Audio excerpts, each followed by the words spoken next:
अभी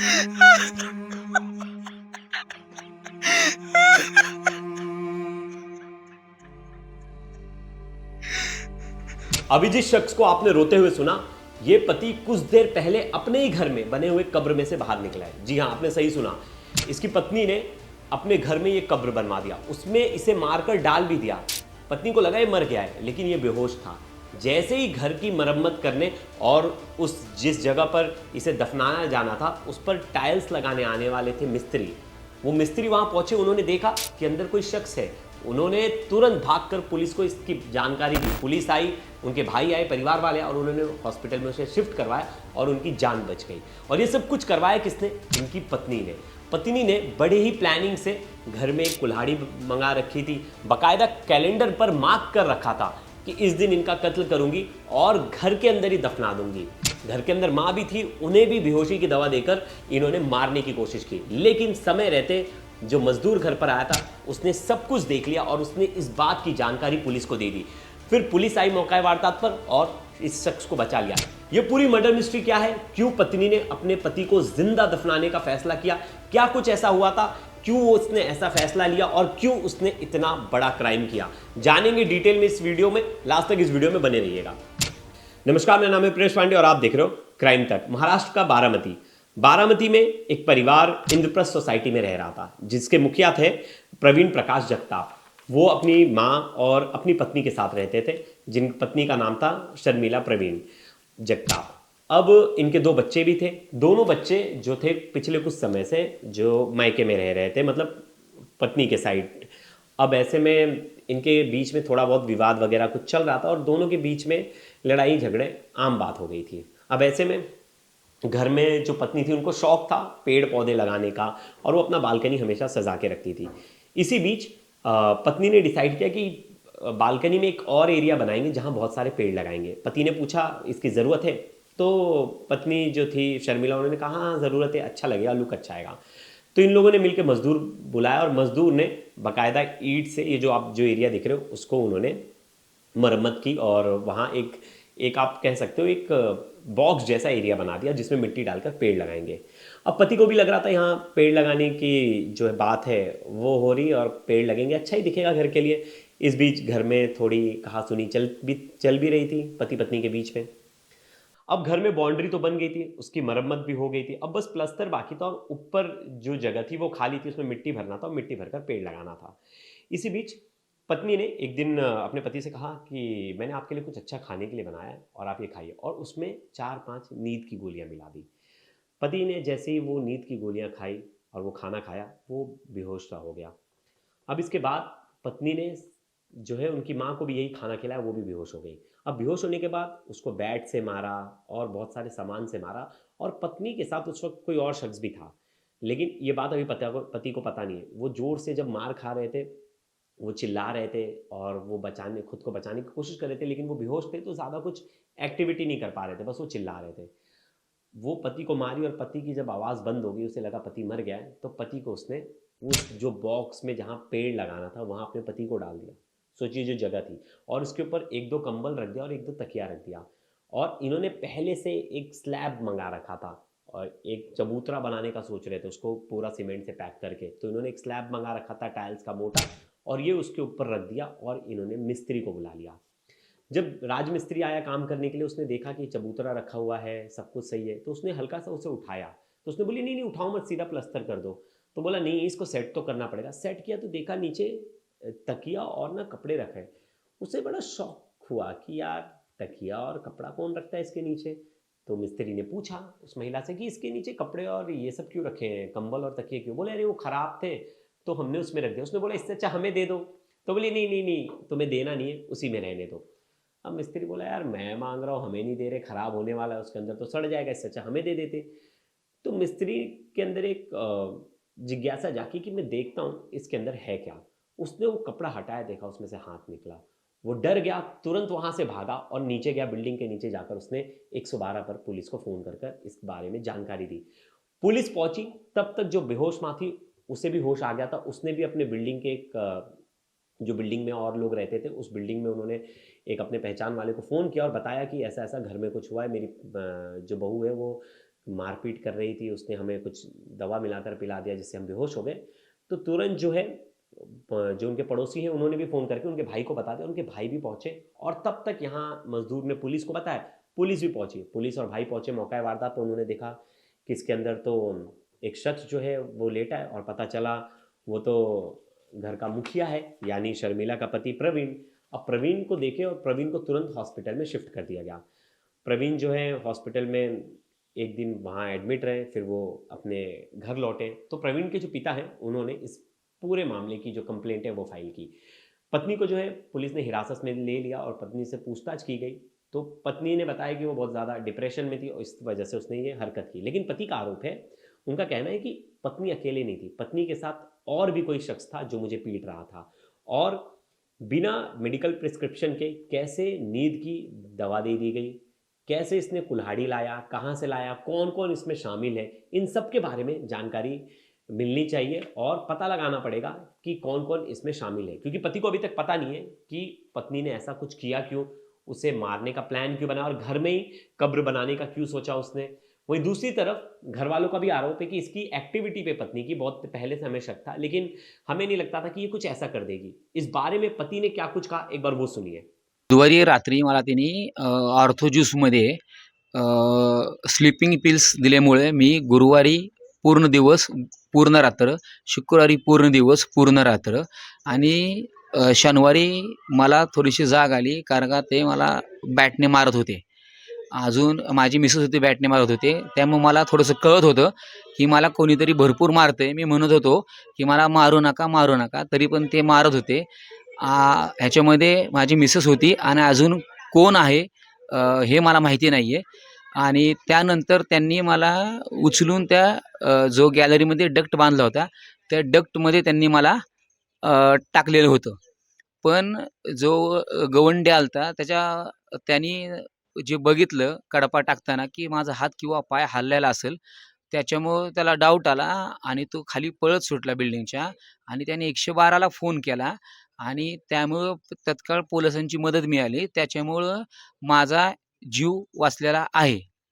त्यावेळेस शनिवारी जो हा प्रकार घडला मला मारण्याचा आणि पुरून टाकण्याचा, त्यावेळेस मी, माझी आई आणि माझी पत्नी घरामध्ये होतो आणि माझ्या आईचा पाय फ्रॅक्चर आहे आणि माझ्या आईला पण तिने झोपेच्या गोळ्या दिल्या. त्यामुळं माझी आई पूर्ण बेशुद्धावस्थेत होती. त्यामुळं माझ्या आईला ह्याची काहीच कल्पना नव्हती. पण ज्या दिवशी मला मारत होती त्यावेळेस मी ओरडत होतो. त्यामुळं तिला थोडीशी जाग आली आणि ज्यावेळेस तिला हे कळालं की काहीतरी प्रॉब्लेम चाललाय, तर त्यावेळेस आमच्या आईनी आमच्या सोसायटीमधील एका व्यक्तीमार्फत संपर्क साधून आमच्या भावाला पाचारण केलं आणि भावाला पाचारण करून त्यावेळेस भावाला ज्यावेळेस पाचारण केलं, त्यावेळेस पोलीस पण तिथं उपस्थित होते. पण आमच्या भावानी दरवाजा उघडला. त्यावेळेस मला बेशुद्धावस्थेत बघितलं. त्यांनी मला उचललं, तात्काळ हॉस्पिटलला नेलं. पण आमच्या घरचे सगळे लोकं प्रचंड घाबरलेले होते. तात्काळ तपास व्हावा याचे सर्व अँगल म्हणजे कॅलेंडरवरती 13 आणि 14 जुलै म्हणजे ज्या दिवशी अमावस्या होती, त्या दिवशी त्यांनी नो रिझल्ट असं लिहिलेलं आहे. तर त्याचा अर्थ काय?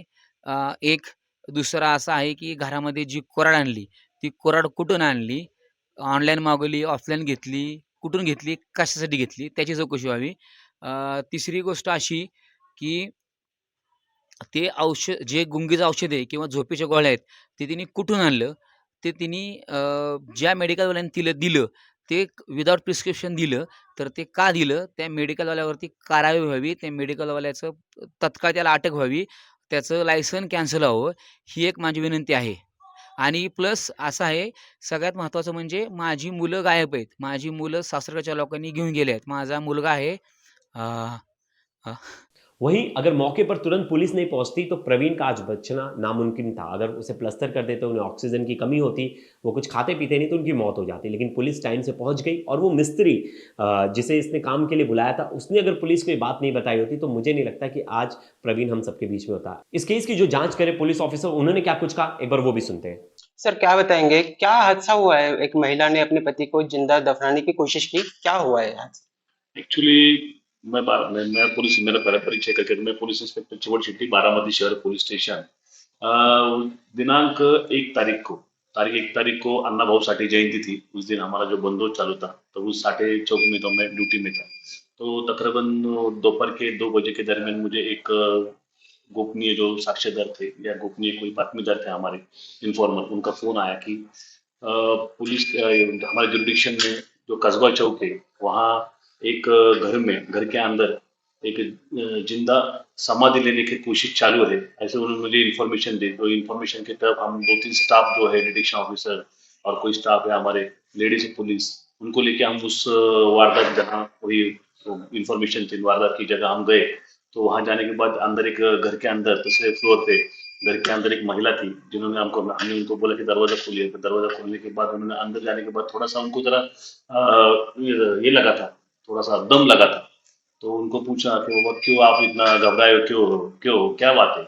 तो वो बोले सर ये सब जो मेरे खिलाफ जो आपको जो बता रहे हैं वो सब झूठ बता रहे हैं। बोले क्या बता रहे थे? कि वो जो भी कुछ बता रहे। बोला ऐसा कुछ समाधि जैसा कुछ चीज है क्या अपने पास, कोई चल रहा है क्या? मैंने ये सब झूठ बता रहे हैं। तो मैंने अंदर जाके तो थोड़ा घर का थोड़ा सा मुआयना किया, थोड़ा चेक किया मैंने घर में। तो एक पैसेज है घर के सामने, हॉल के बाजू में ही एक पैसेज है, गैलरी है। गैलरी के अंदर एक इट्स तकरीबन 2-2.5 फुट का हाइट का एक जो ईट का चरर है। कंस्ट्रक्शन किया था। और कंस्ट्रक्शन करने के उसके ऊपर रखने के लिए एक जाड़ ऐसा 2 इंच का कड़प्पा जो हेवी वेट रहता था, तो हेवी वेट का कड़प्पा है वहां रखा था। और उसके अंदर जो चौकोन के अंदर मैंने देखा तो वहाँ वो जो अपना तकिया और चादर वगैरह थी। तो मैंने पूछा उनको ये तकिया चादर किस लिए रखा है आपने? मैंने वैसा ही रखा है, वो वैसा रखने के लिए, वो जो वैसा ही वेस्ट था इसलिए रखा था। तो थोड़ा सा मुझे डाउट हो गया क्या सही में कुछ तो इधर घट गया है। तो इन्फॉर्मर का भी वही कहना था कि अंदर जो बॉक्स है, जो ईट का जो कंस्ट्रक्शन है, कंस्ट्रक्शन के अंदर जो चादर और तकिया है, उसमें एक आदमी सोया हुआ था। उसके ऊपर कुछ सामान, घर का सामान रखा था। और उसके ऊपर वो जो महिला थी घर की, वो हमको उस जो कड़प्पा था, बड़ा कड़प्पा जैसा कोई फर्शी रहती, तो वो बड़ा रखने के लिए हेवी वेट था, इसलिए वो बुलाया था। 2 मजदूर लोग बुलाए थे, तो मजदूर लोग उधर पर रखने के लिए गए। तो अंदर चादर थोड़ी सी हिल गई थी। तो उनको डाउट हो गया कि अरे चादर रखी हुए आदमी कोई तो अंदर है जो हिल रहा है, और ये महिला जो है उसके ऊपर हमको कड़प्पा रखने के लिए बोल रही है। तो उनको कुछ डाउट आ गया। तो डाउट आने के बाद वहां से वो कड़प्पा रख के भाग गए। और भाग के जाने के बाद उन्होंने 112 को कॉल किया, वहां हमारे पुलिस भी गए। तो पुलिस को उन्होंने, महिला ने कॉपरेट नहीं किया। बाद में फिर उस इन्फॉर्मर ने जो है मुझे फोन करके बताया कि ऐसे ऐसी वहाँ कुछ तो सस्पिशियस है, तो आप जरा थोड़ा सा छानबीन कीजिए। तो वहां जाने के मैंने बाद ये सब देखा मैंने। तो देखने के बाद तो मैंने अंदर वो महिला को पूछा कि अंदर जो 2 बेडरूम है, वो 2 बेडरूम में कौन कौन है, जरा खोल के मुझे बताइए, दिखाइए मुझे। तो वो थोड़ी डर गई। तो बोले वो मेरे अंदर सास है जो बहुत बीमार है, आपको अगर यूनिफॉर्म में देखेंगे तो वो डर जाएंगे और उसको कुछ हो जाएगा तो फिर मेरे पति मेरे को छोड़ेंगे नहीं। मैं बोला ऐसा कुछ नहीं है, मुझे दिखाइए एक्चुअली क्या है, अंदर क्या है मैटर है।